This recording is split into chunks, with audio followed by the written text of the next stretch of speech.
Hello.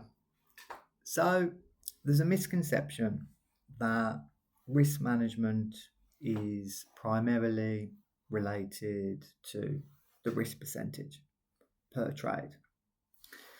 Now, a trader may understand their expected drawdown statistics and therefore utilize position size to support their trading execution.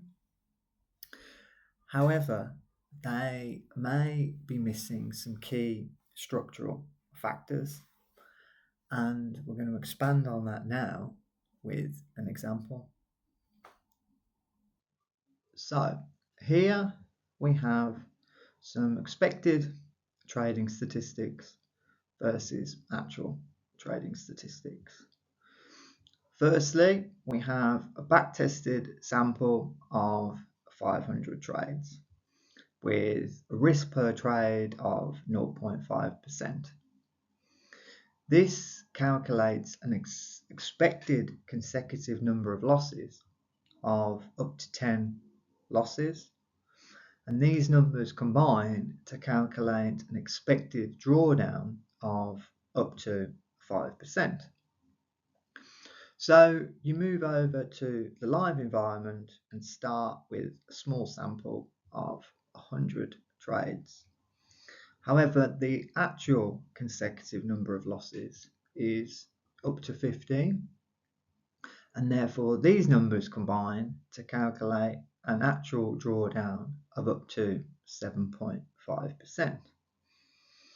So it's clear from these numbers that the actual drawdown is larger than the expected drawdown, despite the fact that the risk per trade between the two is exactly the same.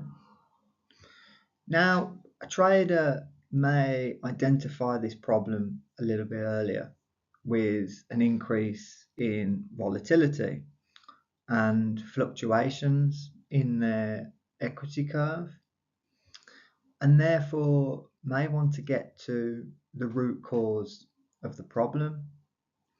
So we're going to discuss that now through a more structural explanation. Now, at a structural perspective, it's important to note that individual trade risk is not the same as portfolio level risk.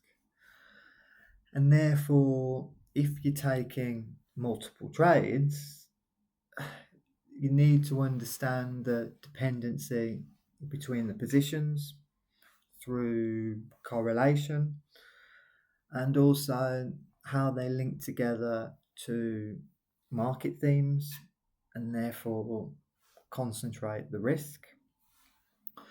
Because all of these combinations increase the risk exposure at the portfolio level, and therefore actual drawdown may actually be higher. So the reason for this is because losses may actually cluster together.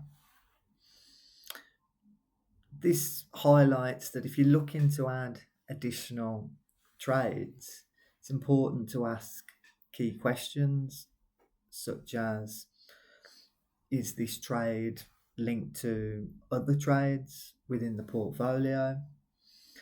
If so, what is the combined risk? If there was a loss on this trade, how would this actually affect the portfolio? And how sensitive is the portfolio to adverse market conditions over time? And these questions highlight that risk management is actually more broader, and position size may relate to individual trade risk, but exposure is related to risk at the portfolio level. And it's at the portfolio level where actual drawdowns happen. Therefore, if you'd like to learn more about risk architecture or structural instability, then I provide additional information in the description below. Thanks for watching, and I'll see you in the next video. Bye for now.